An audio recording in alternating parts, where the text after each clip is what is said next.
Hey guys, I'm Sophia. and I'm Alina. This is our statistics project. It's our data collection one. It's our final. So now I'm going to talk about our hypothesis. We conducted a survey among 30 participants to determine the prevalence of such relationships and conducted a 95% confidence interval to estimate the true population proportion. Using hypothesis testing, we assessed whether a statistically significant portion of the sample was in a situationship. We choose the test to claim that a significant portion of people are in the situationship. So now we're going to talk about our experiment execution.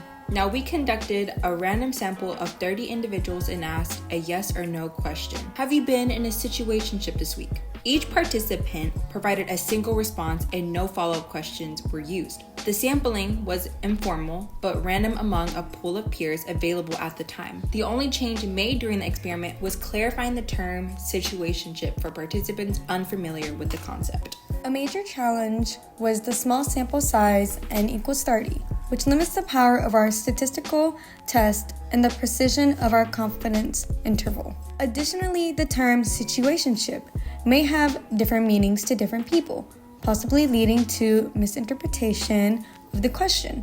For future studies, using a clear definition and a larger, more diverse sample would improve reliability and validity.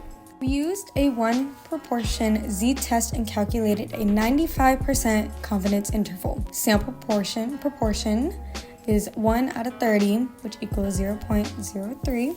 Our complement 1 minus 0.03, which equaled 0.97.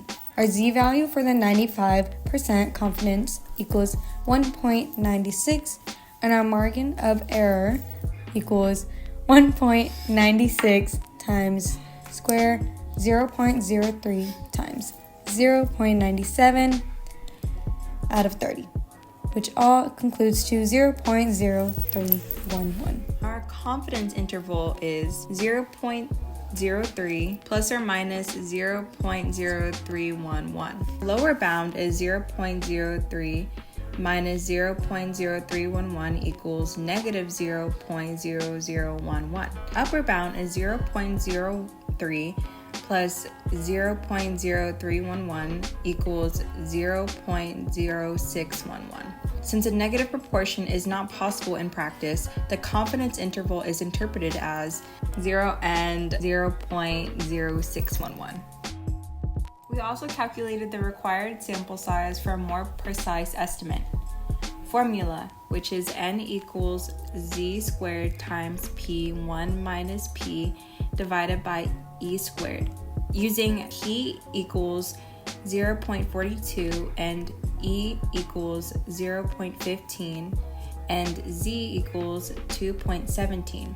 N equals 2.17 squared times 0.42 times 0.58 divided by 0.15 squared, which equals 50.88. This indicates a sample size of at least 51, and it would yield more reliable results. So who do I have here? Simone Green. Okay.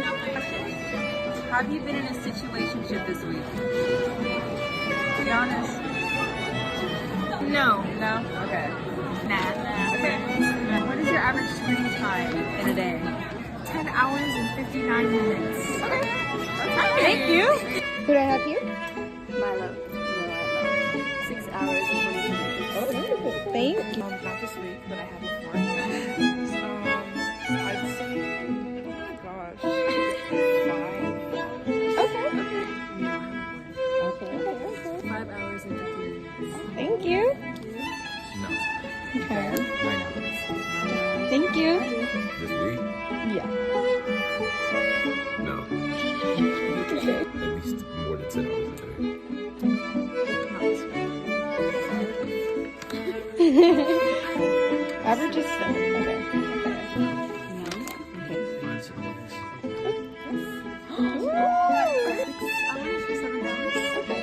Not this week, no. Oh. Yeah, guys, we have 11 and 12 hours. Okay.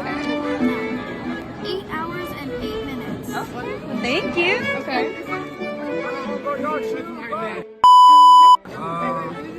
No, because I am a loyal person to my girlfriend. Oh, wonderful. Okay. I'm like 7 hours. 7 hours? Okay. No, I have a girlfriend. Probably the same 7 hours. This week? No. Probably like 12 hours. Like 10? Thank you.